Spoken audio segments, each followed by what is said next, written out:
How's it going, everyone? So in today's video, we're going to be showing you how to add a circuit breaker. This is also helpful if you're replacing a breaker. It's the same concept. You got to be safe in both scenarios. You are going to need a multimeter to check voltage before you actually put the breaker in or replace it. You want to make sure this line is dead.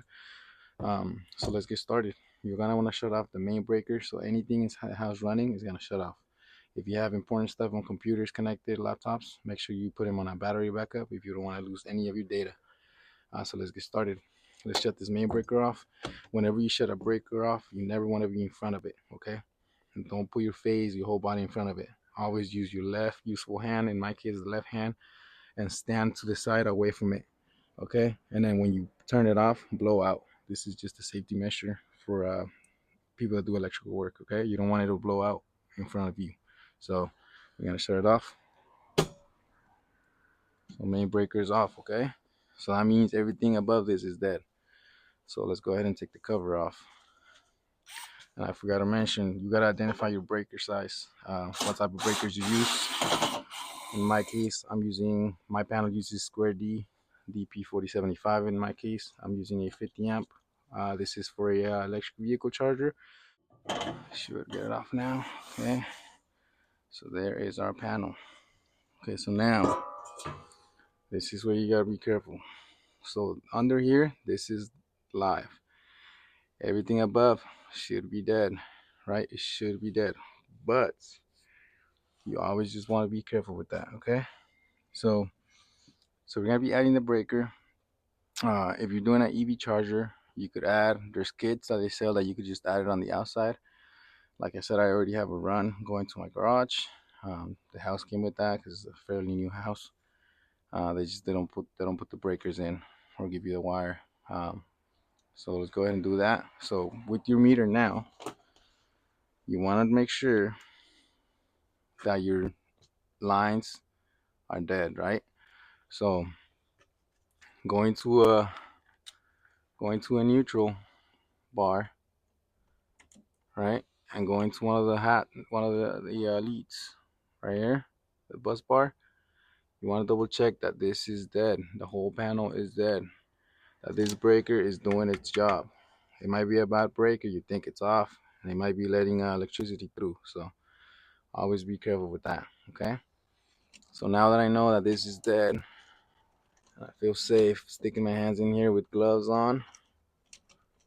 Okay. So if you're just replacing a breaker at this point, all you gotta do is literally just pop this up and pull it out. If you're adding one, my panel had extra slots. So all I'm doing now is basically popping this in, right?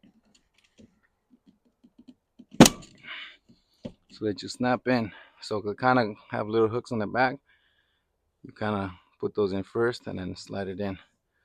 And then this is just the double pole um, tab that holds them. If this one trips, both leads trip, okay?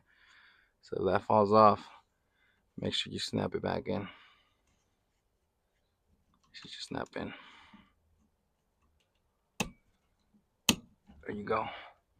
So with that being said, I already got my breaker in. If you're just replacing a breaker, you took the wire out, you put the new breaker in, and you slid it in. If it's an EV charger, GFCI's breakers are recommended. I'm not doing that in my case. It's gonna be messing with my welder. It's gonna be tripping all the time. The GFCI means has a little test reset feature, so it's called a ground fault interrupter. I already have a feed to my EV charger plug or my welder plug inside the garage. So it's down here. This pipe goes through my wall to my garage. So in my case, since I'm using a 50 amp breaker, you're gonna need 6-gauge wire. And I recommend you using THHN wire, okay? Stranded wire is the best option, copper, best conductivity. If you're using aluminum, you're gonna have to step it up to 4-gauge. So in my case, I need two black ones, two hot ones, which I'm using black and red. That works as hot leads. You need one for the neutral, and you need a ground. The ground you could use all the way down to 10-gauge. I'm using 8-gauge, okay? So this is the plug I'm using. NEMA 1450R.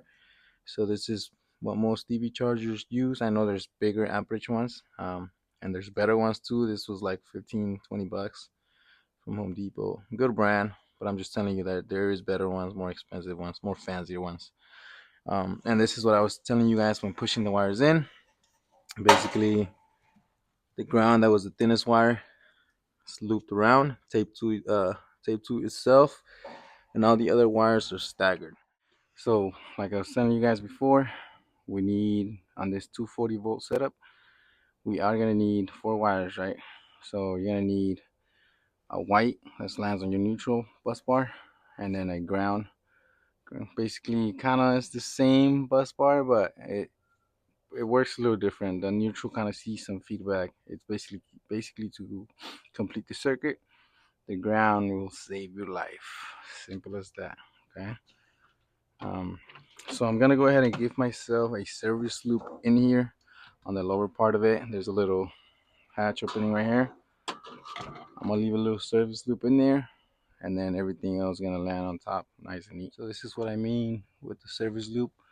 You don't want to just stretch out the wires. The four square box in there, I couldn't do a looping there. It was gonna be too tight for the plug and all the wires since it's 6 gauge. So I'm doing it right here. So if you ever gotta service that plug, you have enough wire to pull out the plug. If you ever gotta replace the breaker, you got enough wire to pull out without disconnecting them on both sides. So that's what a service loop means.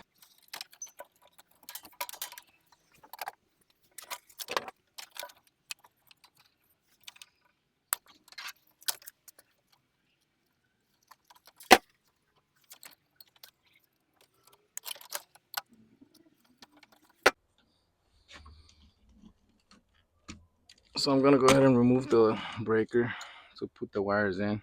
I already kind of sized them, cut them, and stripped them, so it's easier doing it outside.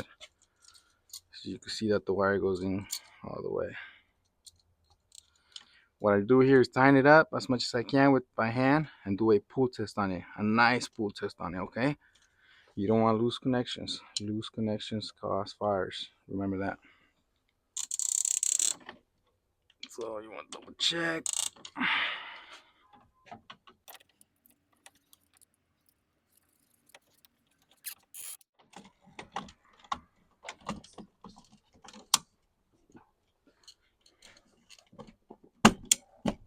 Okay, breaker's in. So now we just gotta land our neutral and our ground. So my neutral in this case, I use this side. Most of the neutrals are going on this side. And I got a ground one over here, so I'm gonna use one of these ground lucks over here on the bottom. So let's get to it.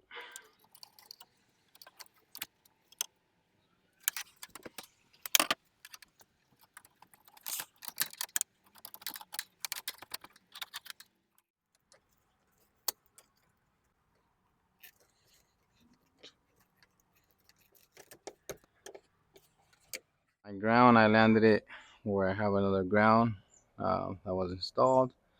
It basically lands, if you meter it out, if you do continuity test, it brings out it's like the same bus bar, neutral, but at least neutral completes the circuit, and the ground is just an extra safety measure.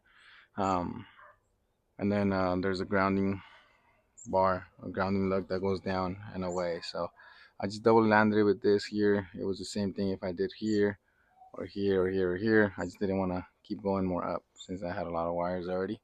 Um, this panel does not look pretty, I tell you that. Whoever did this, I've seen cleaner ones, but I'm not gonna try to fix the world right now. So with everything I already landed, basically here and on the other side, we could go ahead and close this cover. And panel had extra existing slot, so we're just gonna remove these two tabs because that's where our breaker is gonna be now. So with some channel locks, you can just grab them and bend them out, right?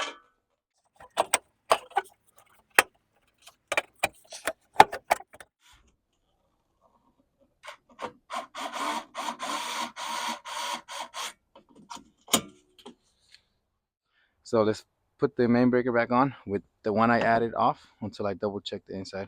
But this is pretty much it. I'll show you guys the voltage read after, and then that's it, guys. Once again, step away from it, look away, don't be in front of it, and flip it on. There it is. So we should have power to the house now. Everything in there, so just double check your furniture, your appliances, fridge, make sure everything comes back on. So this is the plug I was telling you guys. It's a NEMA 1450R for EV chargers, but I have an adapter plug that I'm using for my welder. But yeah, I just needed the 240 volts, and 50 amps is more than enough for that. But for my future EV car, if I ever get one, it's already set up. So all we gotta do now is close up the box.